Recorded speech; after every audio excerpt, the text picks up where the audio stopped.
Captain Lee Hyun stood on the bridge of the UES Mercy's Hand, watching the stars through the main view screen. His ship was the largest medical vessel in Earth's fleet, painted white with bright red crosses that could be seen from space. The bridge was quiet except for the soft hum of engines and the gentle beeping of instruments.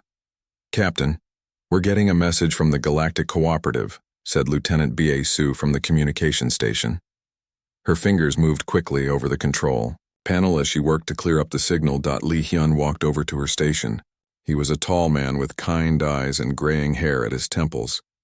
He had been commanding rescue missions for 15 years and had saved millions of lives across the galaxy. "Put it on the main screen, Lieutenant." The view screen flickered and showed an alien face. The creature had blue skin and large black eyes that seemed to shine with tears. Its mouth moved in strange shapes as it spoke through the universal translator. "Please, anyone who can hear this message," the alien said. "My name is Counselor Velani of the Velani Republic. Our homeworld is dying. The great volcano Kethamor has awakened after sleeping for 1,000 years. The ground shakes every hour. The sky is full of ash and fire. Our cities are burning." The alien's voice broke with emotion. "We have tried to evacuate our people, but our ships are too small and too few. We have 27 million citizens. On the surface, we can only save 3 million with our own vessels. Please, if there is anyone out there who can help us, we are begging you. Our children are dying. Our elderly cannot escape the ash. We need help now." The message ended, and the bridge fell silent. Lee Hyun looked around at his crew. They were all staring at the screen with sad faces. Dr. Park Mina, the chief medical officer, stepped forward. She was a small woman with smart eyes and steady hands that had saved countless lives. "Captain, the Velani system is 4 days away at maximum speed," she said. "If their volcano is as bad as they say, those people don't have much time." Commander Kim Tae, the head of security, frowned as he checked his tablet. "Sir, that system is very close to Korthak space. The Empire has been expanding their borders for months. It might be dangerous." Lee Hyun nodded slowly. The Korthaks were known across the galaxy as a warlike species. They conquered weaker worlds and enslaved their populations, but they had never attacked a rescue mission before. No one in the galaxy attacked medical ships. It was against every law and custom that civilized species followed. "Lieutenant BAE, send a message to Earth Defense Command," Lee Hyun ordered. "Tell them we're responding to the Velani emergency. Request immediate assembly of a rescue convoy." Within 6 hours, Earth's response was ready. 12 ships gathered in orbit around Earth's largest space station. The convoy was led by the Mercy's Hand, followed by 5 other medical vessels. 3 large transport ships would carry the evacuated civilians. 2 supply ships carried food, water, and temporary shelters. Only 2 small escort ships joined them, the UES Guardian commanded by Captain No Jin, and the UES Vanguard. Admiral Choi Jina appeared on the bridge through a hologram. She was a stern woman with short gray hair and the bearing of someone who had spent her life protecting others. "Captain Lee, you have full authority for this mission. The Galactic Cooperative has cleared all hyperspace lanes for your convoy. Expected travel time is 4 days." "Thank you, Admiral," Lee Hyun replied. "What about the Korthak situation?" "Intelligence reports their fleets are busy with expansion in the Outer Rim sectors. The Velani system should be clear. Besides, no one attacks rescue convoys. It would be political suicide for any species to fire on medical ships." Lee Hyun felt confident as the convoy entered hyperspace. Earth had been running rescue missions for over 200 years. Their white ships, with red crosses, were welcomed everywhere in the galaxy. Humans had built their reputation on helping others, not conquering them. When disaster struck, when wars displaced civilians, when plagues threatened entire worlds, Earth's rescue fleets always came. The trip to the Velani system took exactly 4 days. When they dropped out of hyperspace, the crew of the Mercy's Hand could see the disaster immediately. The planet below was covered in dark clouds of ash. Bright orange spots showed where lava was flowing from the great volcano. Even from space, they could see the massive explosions throwing fire and rock into the sky. "My God," whispered Dr. Park Mina as she stared at the planet. How is anything still alive down there? Villani ships approaching, reported Lieutenant BAE. They're requesting permission to come aboard. Grant it immediately, Lee Hyun said. All medical teams to the docking bays. The first Villani ship docked 20 minutes later. When the airlock opened, smoke and the smell of sulfur poured into the Mercy's hand. Villani civilians stumbled out, coughing and crying. Many were burned. Others could barely breathe. All of them looked terrified. Dr. Park Mina and her team went to work immediately. The medical bay filled with alien voices speaking in fear and pain. The Villani were tall, thin beings with crystalline patches on their skin that normally sparkled in beautiful colors. Now those patches were dull and cracked from the volcanic ash. Doctor, we need more burn treatment supplies, called Nurse Ko-min from across the medical bay. She was working on a young Villani child whose crystal patches had been completely burned away. Already on it, Dr. Park Mina replied, injecting pain medication into an elderly Villani man. Captain, we're going to need all 6 medical ships at full capacity. These people are in terrible condition. For the next 18 hours, the convoy worked without stopping. The Villani evacuation ships flew back and forth between their dying planet and the human vessels. Each trip brought hundreds of refugees who needed immediate medical care. The humans worked with amazing efficiency, treating burns, cleaning ash from damaged lungs, and providing food and water to people who had lost everything. Captain Lee Hyun walked through the ship, checking on the evacuation progress. In the main cargo bay, Villani families huddled together on emergency bedding. Human crew members moved among them, handing out blankets and checking on the children. The Villani looked at the humans with wonder in their large black eyes. Captain, said one of the Villani leaders approaching Lee Hyun, I am Elder Morthek. I must thank you for what your people are doing. We have heard stories of human rescue missions across the galaxy, but seeing it with our own eyes, it is like watching angels work. Lee Hyun smiled kindly. We're just doing what anyone should do, Elder. When people are in danger, you help them. It's that simple. It is not simple for most species, Elder Morthek replied sadly. The Korthak sent ships to our system 2 days ago. They offered to evacuate our people for a price. They wanted 50 years of slave labor from every person they rescued. We refused. Commander Kim Tae, who had been listening nearby, stepped forward. The Korthaks were here. Are they gone now? Yes, they left when we refused their offer. They said we would regret not accepting their generous proposal. Elder Morthek's crystalline patches flickered with worry. I hope they do not return while you are here. Don't worry about that, Kim Tae said confidently. No one attacks rescue convoys. It's unthinkable.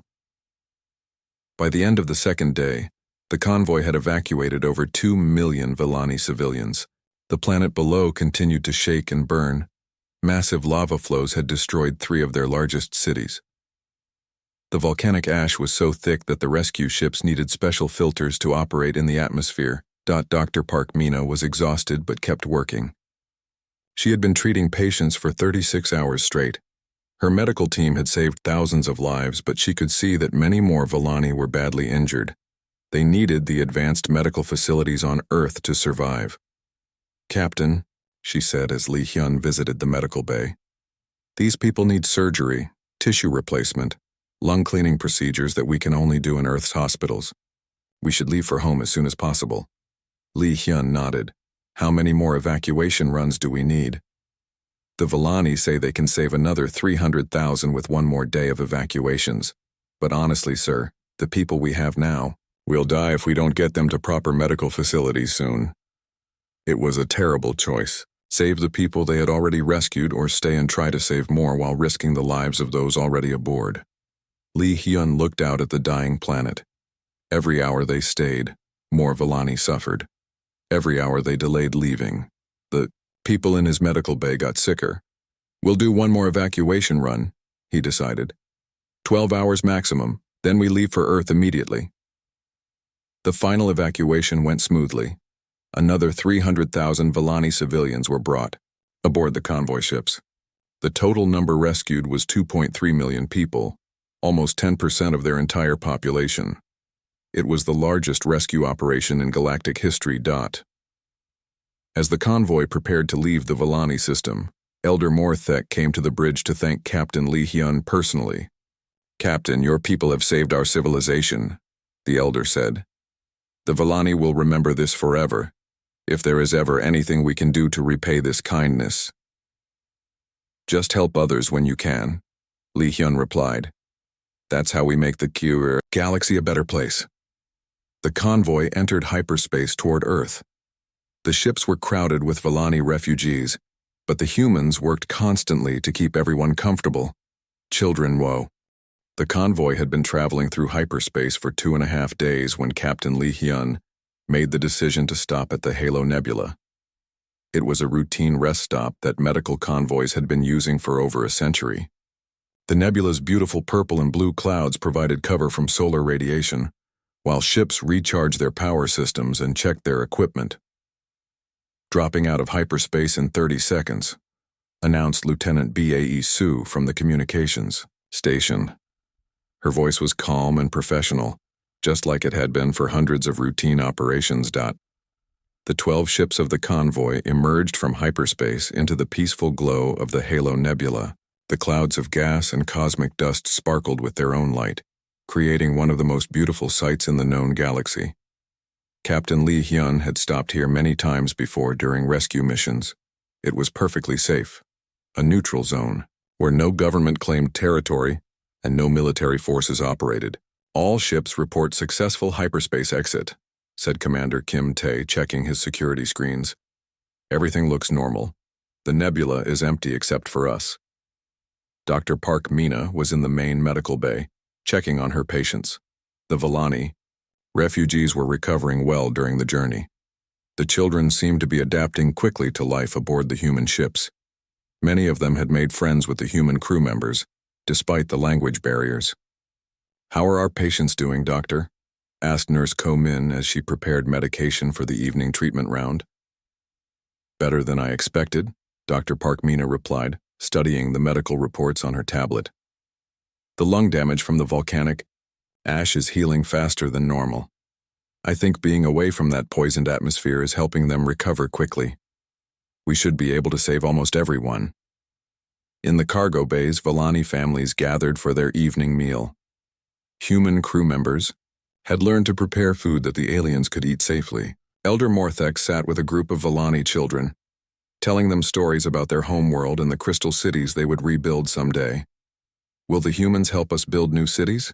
asked a young Volani girl whose crystal patches were just beginning to grow back after being damaged by volcanic ash. "I believe they will," Elder Morthek said gently. "Humans do not save lives just to abandon those they have rescued. They care for people long after the immediate danger has passed." Captain Lee Hyun walked through the ship, checking on the refugees and his crew. Everyone seemed comfortable and optimistic. In 18 hours they would reach Earth. The Volani would be taken to the best hospitals in human space. Those who were healthy would be given temporary homes on Earth's colony worlds. "Captain, we're detecting some unusual energy readings from the far side of the nebula," reported Engineer Ko Min from the bridge.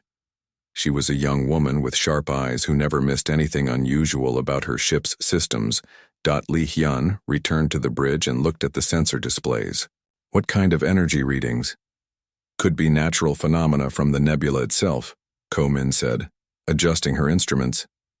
"But there's a pattern to it that seems artificial, like engine signatures, but they're being masked by the nebula's interference."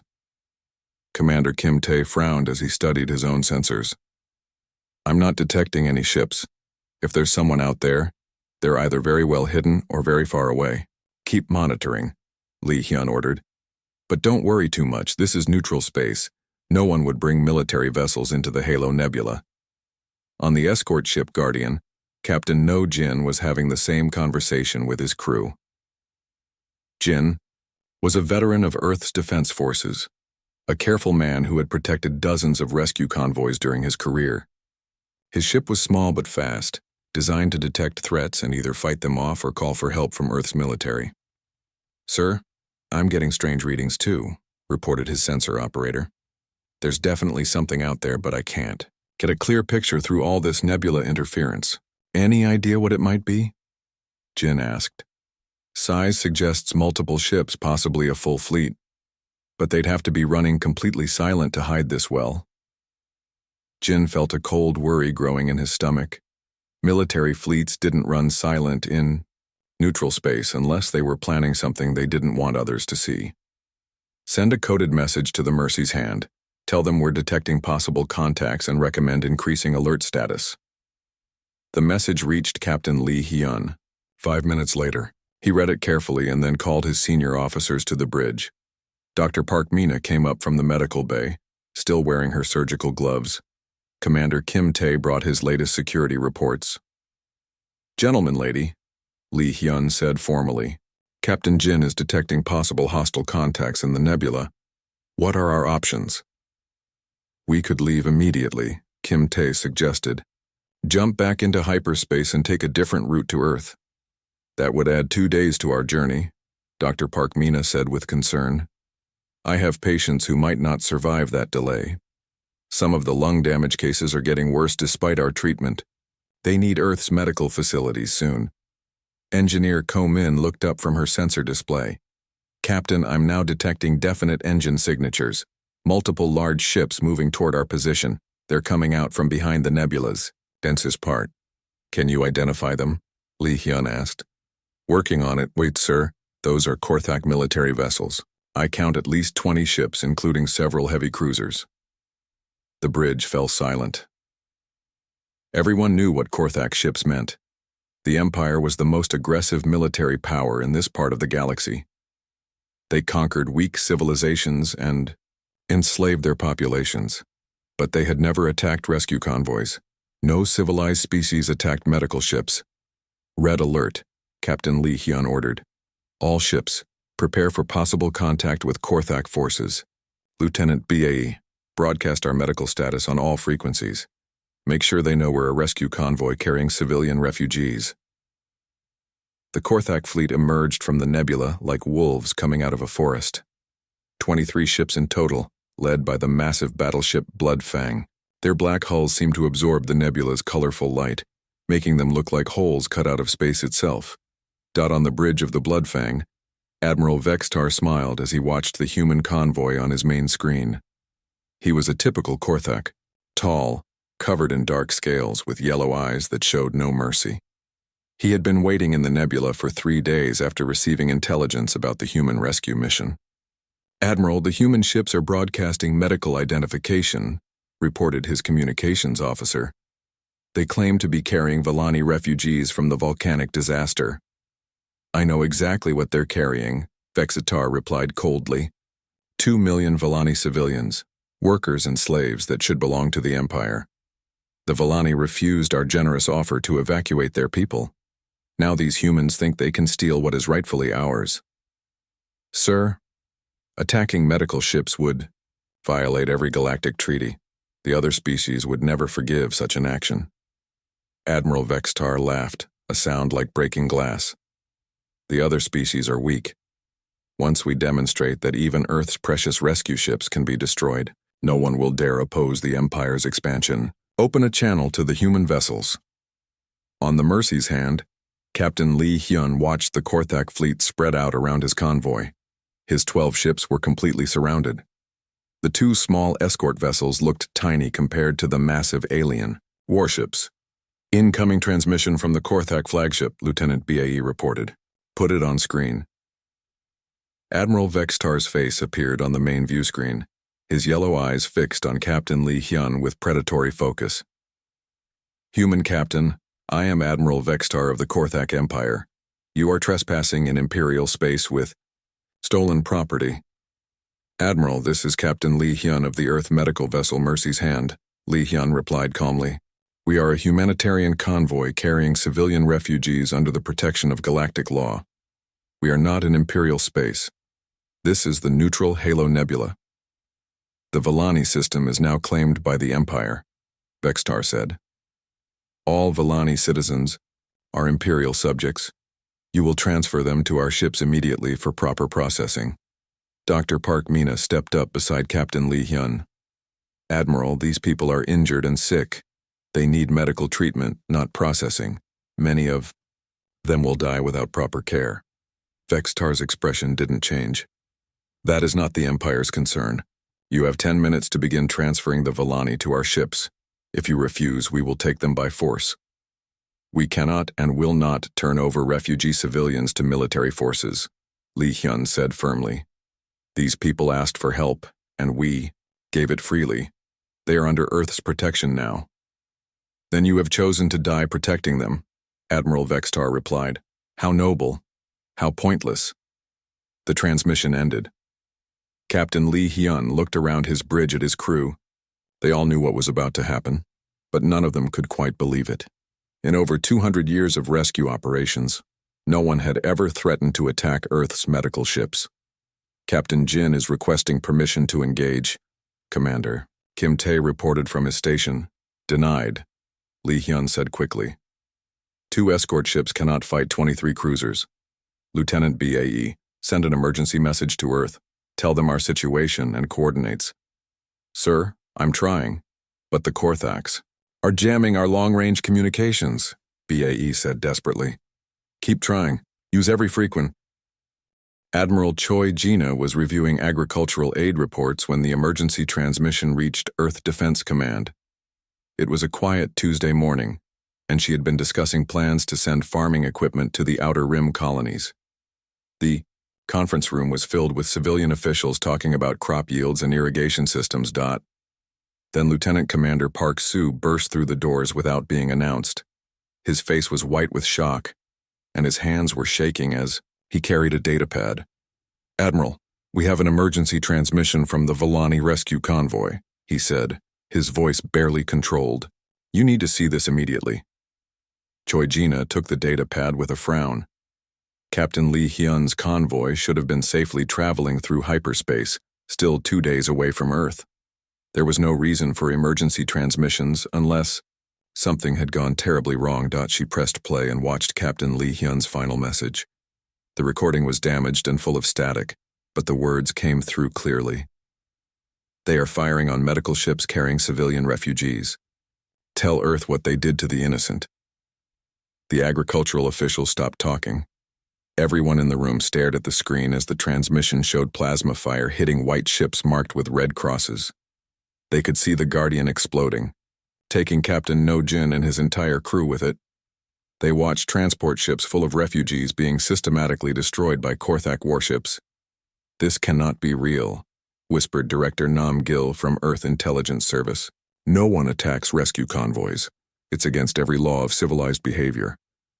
Admiral Choi Jina's face had gone pale, but her voice was steady. Computer, verify the transmission source and authenticity. Transmission verified as genuine, the computer replied. Source confirmed as UES Mercy's Hand, Captain Lee Hyun commanding. Timestamp indicates transmission occurred 17 hours and 43 minutes ago. The room fell completely silent. For several long moments, no one spoke. The most peaceful civilization in the galaxy had just watched their medical ships being destroyed while carrying refugee children to safety. How many ships? Admiral Choi Jina asked quietly. 12 ships in the convoy, Admiral. Early reports suggest only 4 survived, heavily damaged. Park Soo's voice cracked. Estimated civilian casualties are 1.7 million Vellani refugees plus approximately 800 Earth crew members. Admiral Choi Jina closed her eyes for a moment. Then she opened them, and everyone in the room could see that something fundamental had changed in her expression. The kind woman who had spent her career coordinating rescue missions was gone. In her place sat a military commander whose people had just been murdered while saving innocent lives. Clear this room of all non-military personnel, she ordered. Director Nam, you stay. Everyone else out. Now, the agricultural officials filed out quietly, their faces shocked. Within minutes, only Admiral Choi Jina, Director Nam Gil, and Lieutenant Commander Park Soo remained. Get me President Yoon Hai immediately, Choi Jina said. Tell her it's a matter of planetary security. Then contact General Han Wu and Fleet Admiral Song Dal. Emergency War Council in 1 hour. Admiral, Nam Gil said carefully, we should consider our response very carefully. The Korthak Empire is powerful. If we react too strongly.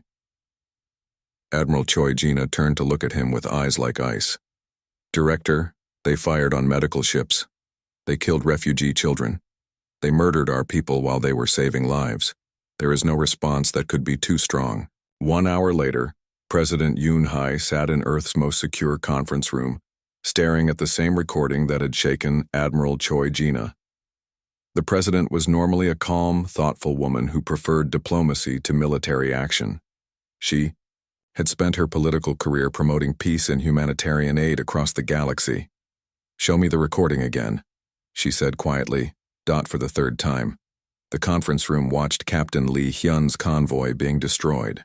They saw Dr. Park Mina's medical bay exploding while she tried to protect Volani children. They heard Captain No Jin's final transmission as the Guardian fought hopelessly against impossible odds. They watched evacuation pods being targeted and destroyed by Korthak weapons. President Yoon Hai's hands were clenched into fists. How many children? Approximately 400,000 Volani children were aboard the convoy, Admiral Choi Jina reported. Most of them died when the transport ships were destroyed. And our people? 800 Earth crew members, all volunteers, all dedicated to saving lives. General Han Wu spoke for the first time. He was a large man with scars from conflicts on the frontier worlds. Madam President, we cannot let this stand. If we don't respond, every aggressive species in the galaxy will think they can attack our rescue missions. Fleet Admiral Songdal nodded agreement. The Korthaks planned this. They waited in the nebula specifically to ambush our convoy. This wasn't a random attack. It was a deliberate assault on Earth's humanitarian operations. President Yoon Hai stood and walked to the large window that looked out over Earth's capital city. Below, millions of humans went about their daily lives, unaware that everything was about to change. For 200 years, Earth had been the galaxy's protector, the species that others called when disaster struck. Now someone had attacked them for showing mercy to refugees. What are our military capabilities? She asked without turning around. Madam President, Admiral Choi Jina said carefully. For security reasons, most of the galaxy doesn't know the true extent of Earth's military strength. We've deliberately kept our warships disguised as exploration vessels or hidden in defensive positions. I'm asking for exact numbers.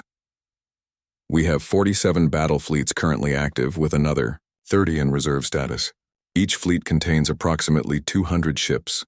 Our total military strength is roughly 15,000 combat vessels, supported by 3,000 logistics ships. President Yoon Hai turned around slowly. 15,000 warships? The galaxy thinks we have maybe 500 military ships total, General Han Wu explained. We've never needed to reveal our true strength because no one has ever been stupid enough to attack us directly. Director Nam Gil leaned forward. Madam President, I must advise caution. If we reveal our military capabilities and deploy them against the Korthak Empire, it will change the entire balance of power in the galaxy. Other species might see us as a threat rather than protectors. They killed children, President Yoon Hai said simply. They fired on medical ships carrying refugee families. They murdered our people while they were saving innocent lives. She paused and looked at each person in the room. The question isn't whether we respond. The question is how completely we respond. Fleet Admiral Songdal smiled grimly. Ma'am, if you're asking for my recommendation, I say we show the Korthaks exactly what happens when someone attacks an Earth rescue convoy. What would that involve? Total military deployment. Every active fleet, every reserve ship, every weapon system we've developed but never used. We don't just defeat the Korthak Empire. We eliminate it as a threat to anyone, anywhere. President. Yoon Hai walked back to her chair and sat down. General Han, what about ground operations? We have 2 million Marines ready for immediate deployment, plus another 5 million in reserves. Our soldiers have been training for conflicts they hoped would never come. Now they have a reason to fight. Director Nam Intelligence Assessment? Nam Gil checked his tablet. The Korthak Empire controls 47 star systems with a total population of approximately 6 billion. Their military consists of roughly 3,000 warships and 50 million ground troops. On paper, they're one of the strongest military powers in the galaxy. On paper, Admiral Choi Jina said coldly, but they've never fought humans who were actually trying to kill them. President Yoon Hai was quiet for several minutes. Everyone in the room waited while she considered the decision that would define Earth's future relationship with the galaxy. Finally, she spoke. The Korthak Empire attacked our medical ships while they were carrying refugee children to safety. They murdered innocent civilians who had already survived one disaster. They killed our people who were risking their lives to help others. Her voice grew stronger with each sentence. This attack on the innocent demands justice. She looked around the table at her military commanders. I want every warship we have mobilized. I want every Marine ready for deployment. I want our weapons research teams to provide every advanced system they've been developing. The Korthak Empire will face the full military might of Earth. Ma'am, General Han Wu asked, what are our rules of engagement? Complete elimination of Korthak military capabilities. We don't stop until their ability to threaten anyone is permanently removed. Fleet Admiral Song Dal leaned forward. And their leadership? President Yoon Hai's expression was like carved stone. Admiral Vextar and everyone who participated in the attack will stand trial for war crimes. If they resist capture, they will be eliminated. Within 6 hours, emergency orders went out to every Earth military installation across the galaxy. Hidden bases that most civilians didn't know existed suddenly came alive with activity. Shipyards that had been quietly building exploration vessels revealed that they were actually constructing advanced warships. On Luna Base, Admiral Song Dal watched as the first battle fleet prepared for deployment. Fleet Admiral Song Dal stood on the bridge of the UES Retribution, Earth's newest and most powerful warship. The massive vessel was twice the size of any ship the Korthak Empire had ever built, its hull covered in armor that could absorb energy, weapons, and redirect the power to its own systems. Around him, 46 other Earth battle fleets moved through hyperspace toward their targets.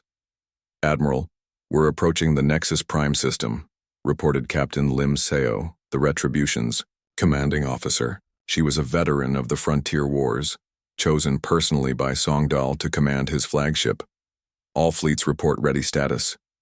Songdal studied the tactical display showing the Korthak Empire's most important military base. Nexus Prime was a fortress world that had never been successfully attacked in 300 years of warfare. It controlled the hyperspace routes to 7 different sectors and housed the Empire's primary weapons research facilities. Begin the assault, Songdal ordered. Remember, our primary targets are military installations. Avoid civilian casualties, whenever possible. The first Earth fleet dropped out of hyperspace at the edge of the Nexus Prime system. The Korthak defenders immediately detected them and began moving to intercept. Admiral Hextar, the base commander, looked at his sensors with confusion. How many human ships are there? He demanded from his command center deep inside the fortress. I count 200 vessels, sir, his sensor operator replied. But that can't be right. Intelligence reports say Earth only has about 500 military ships total. It doesn't matter how many they have, Hextar snarled. Nexus Prime has never fallen. Our shields can withstand any attack, and our orbital defense platforms are the strongest in the Empire. The Korthak defense fleet moved out to meet the human ships. 47 Korthak cruisers and battleships spread into attack formation, confident in their superior numbers and firepower. They had fought dozens of species over the centuries and always won through overwhelming force. They had never fought humans who were actually trying to kill them. Captain Lim Seo watched the Korthak ships, approaching on her main screen. Admiral, they're moving into standard attack formation. Should we respond with conventional tactics? No, Songdal replied quietly. Show them what human weapons can really do.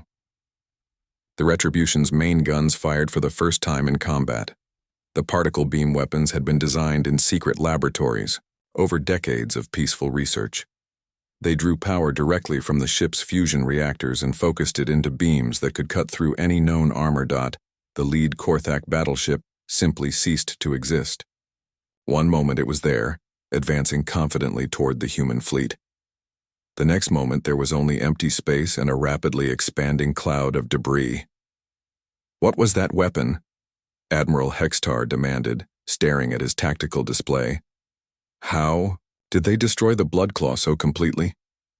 His communications officer looked up with fear in his yellow eyes. Sir, we're receiving a transmission from the human fleet. Put it on screen. Fleet Admiral Songdal's face appeared on the command center's main display. His expression was calm, but his eyes were filled with cold determination.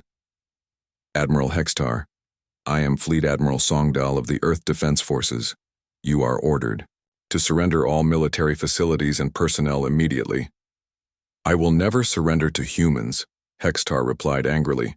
Nexus Prime has stood against every enemy for 3 centuries. Your pathetic ships cannot break our defenses.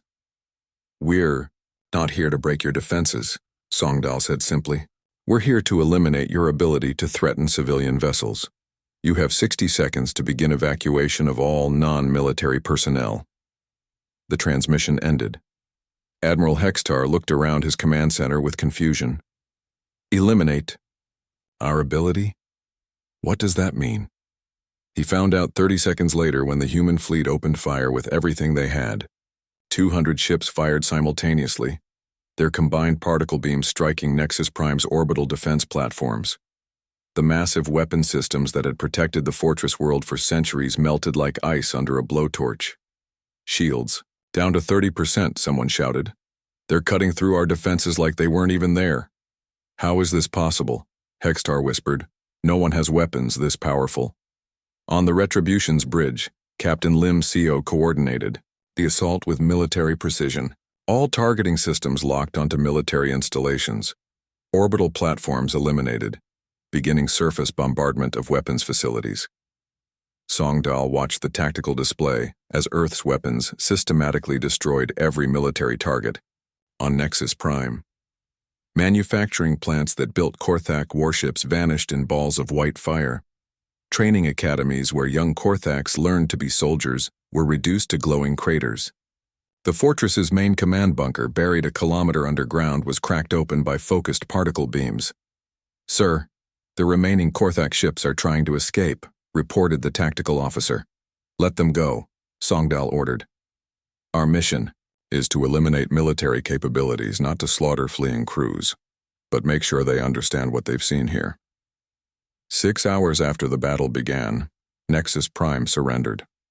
The fortress world that had never fallen in 300 years of warfare had been completely defeated by a single human fleet. Every military installation was destroyed. Every weapons platform was melted slag. Every Korthak warship in the system was either destroyed or had fled in panic. Admiral Hextar stood in the ruins of his command center, staring at the human soldiers who had come to accept his surrender. Major Anru of the Earth Marines looked almost sorry for the defeated alien commander. Why? Hextar asked. Why do you fight with such anger? We have destroyed many species' ships before. None of them responded like this. Major Anru's expression hardened. You fired on medical ships. You killed refugee children. You murdered our people while they were saving innocent lives. They were just aliens, Hextar said, genuinely confused. Why do you care about alien refugees? Anru stared at him for a long moment. That's exactly why you lost. You can't understand why anyone would risk their lives to save strangers. You'll never understand humans. The victory at Nexus Prime was just the beginning. Across 17 star systems, Earth's fleet struck at every major Korthak military installation simultaneously. The attacks were coordinated with terrifying precision. Human forces seemed to know exactly where every important target was located. On the industrial world of Thark 7, General Hanwu led the ground assault personally. His Marines landed in the middle of the planet's largest weapons manufacturing complex, while Earth warships eliminated the orbital defenses. Remember, Han Wu told his troops as their landing ships descended through the atmosphere.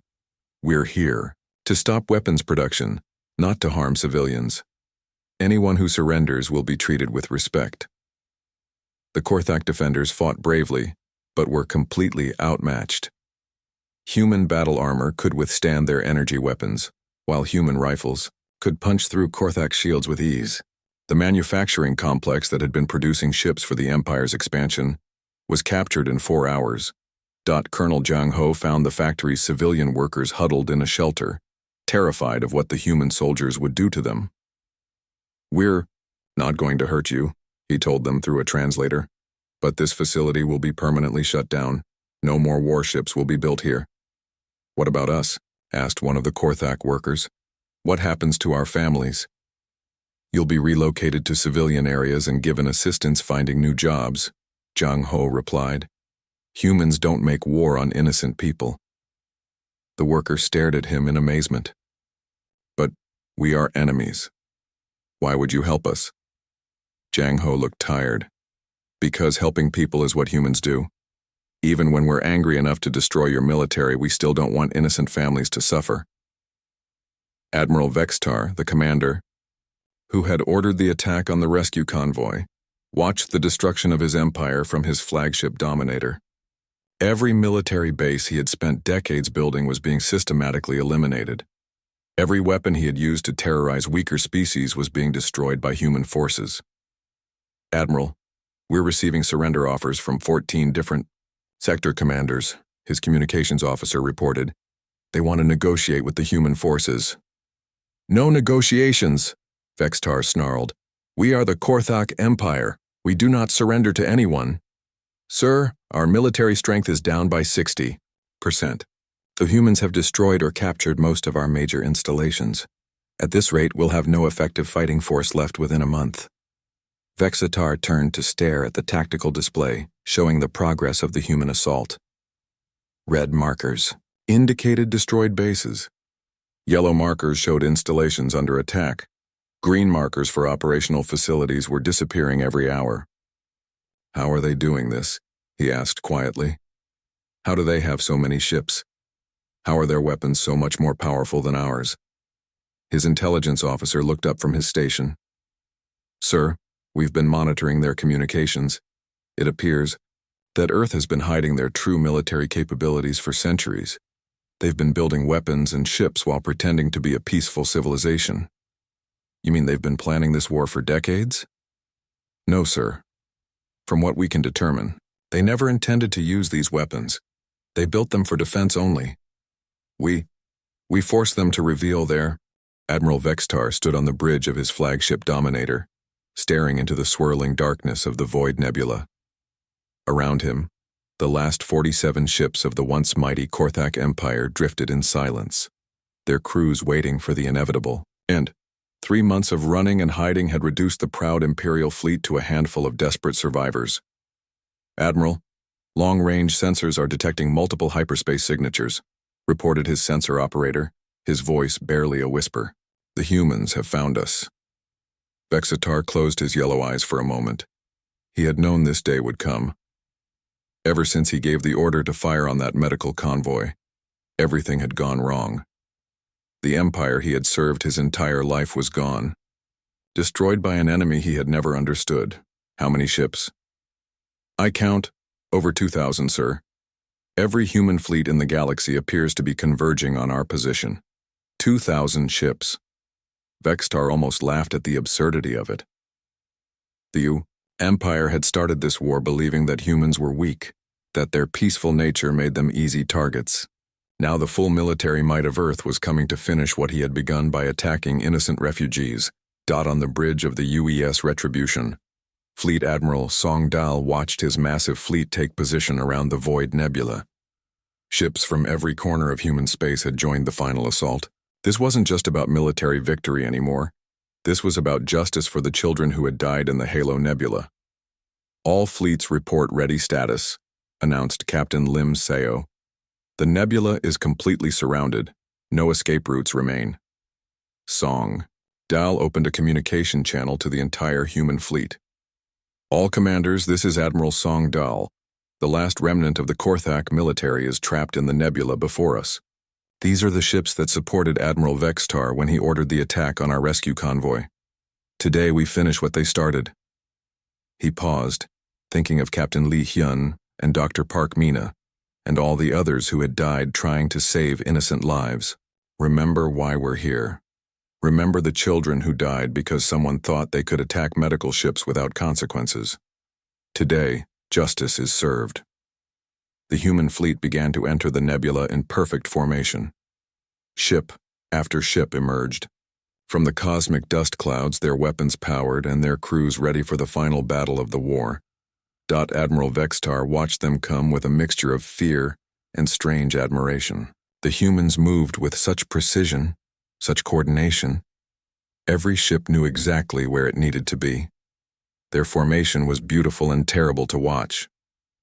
"Admiral, incoming transmission from the human fleet," his communications officer reported. "Put it on screen." Fleet Admiral Songdal's face appeared before him. The human's expression was calm but implacable. "Admiral Vextar, I am Fleet Admiral Songdal of the Earth Defense Forces. You are ordered to surrender your fleet immediately." "And if I refuse?" Vextar asked, though he already knew the answer. "Then your ships will be destroyed and your crews will die for your crime," Songdal replied simply.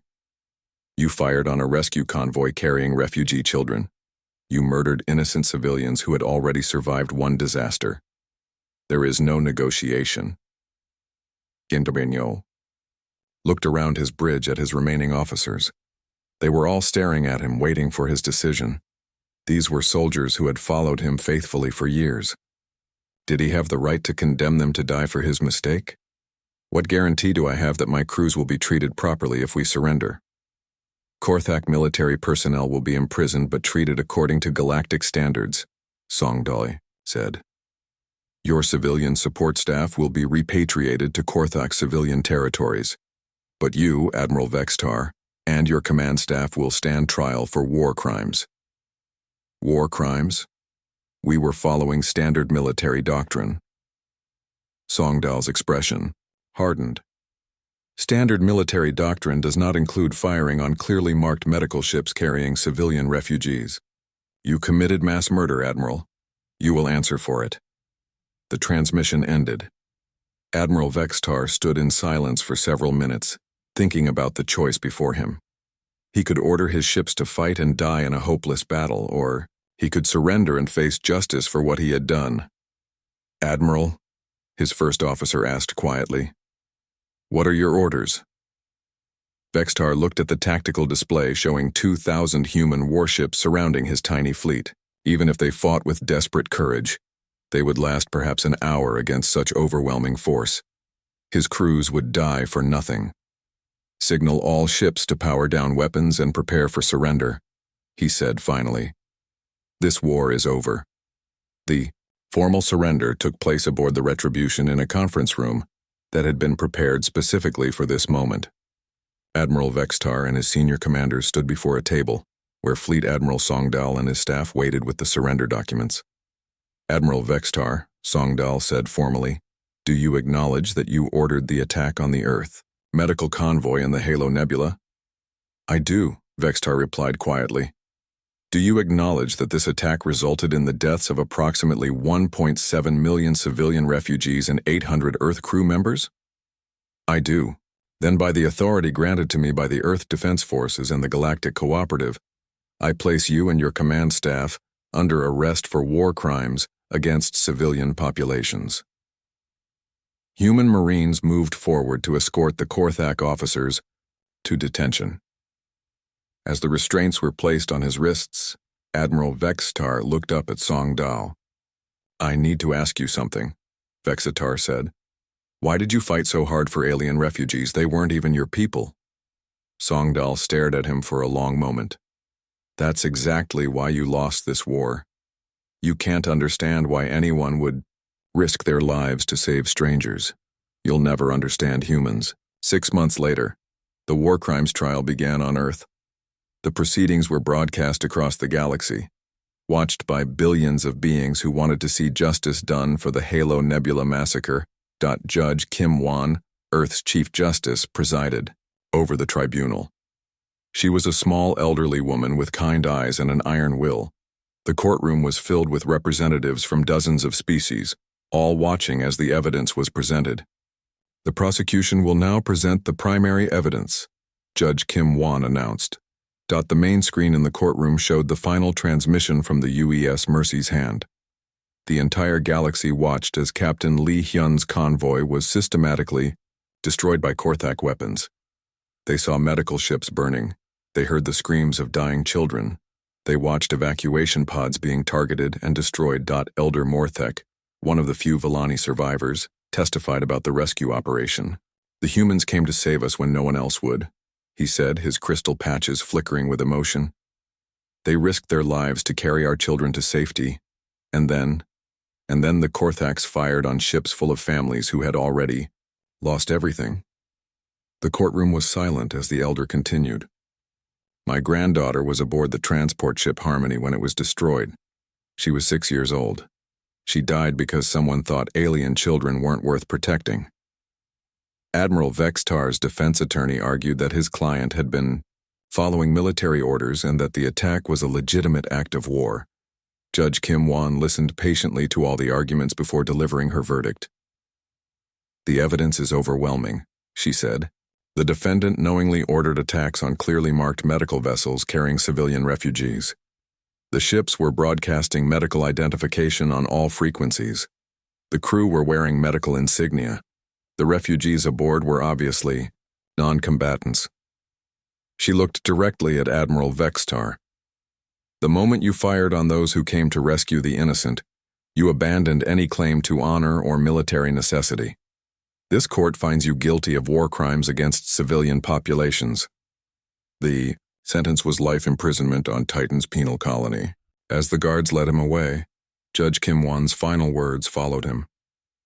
You will spend your remaining years watching recordings of human rescue operations, learning what you destroyed. The end of the war brought massive changes to the galaxy. The Korthak Empire was dismantled, its former territories placed under joint galactic administration. Earth took responsibility for humanitarian oversight in former Korthak space, ensuring that the civilian populations would be protected and aided. Captain Shin Yu was given command of the new UES Mercy's Hand, built to honor the fallen. The ship was larger and more advanced than its predecessor, but it carried the same mission, to help those in need across the galaxy. Dr. Park Mina's research station was established in the ship's medical bay, where her work on alien biology continued to save lives. Captain Lee Hyun's final words were engraved on the bridge. We came to save lives. But perhaps the most important change was in how the galaxy viewed humanity. Other species had always known that humans were peaceful and helpful. Now they understood that this peace was a choice, not a weakness. Ambassador Park Soo addressed the reformed Galactic Assembly in a speech that would be remembered for centuries. For 200 years, humans have chosen to help rather than conquer, to heal rather than harm. We hoped this choice would be respected. It was not. She gestured to the image of the Halo Nebula Memorial displayed behind her. When they fired on a rescue convoy, they learned that our compassion is matched only by our capacity for justice. Let this be remembered across the galaxy. Humanity will always